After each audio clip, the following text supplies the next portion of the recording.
Pope Francis urges more international action on migrants. Pope Francis has called on Europe and the international community to do more to tackle the rising number of migrants making desperate and often deadly journeys across the Mediterranean.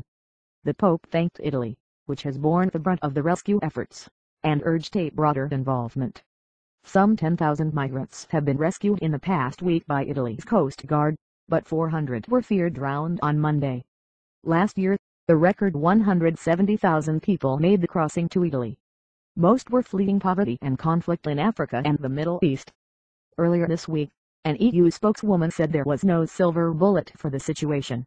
Decisive intervention. The Pope was speaking at his first official meeting with Italy's new president, Sergio Mattarella. He thanked Italy for welcoming migrants seeking refuge at the risk of their lives, but added that it was evident that the proportions of the phenomenon demand much greater involvement. We must not tire in our attempts to solicit a more extensive response at the European and international level, he said.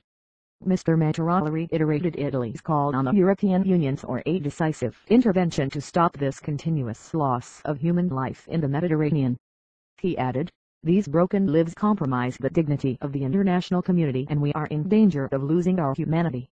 Another tranche of 450 migrants arrived in the Sicilian port of Messina on Saturday on an Italian naval vessel. The number of Sicilian towns say they cannot cope with the numbers.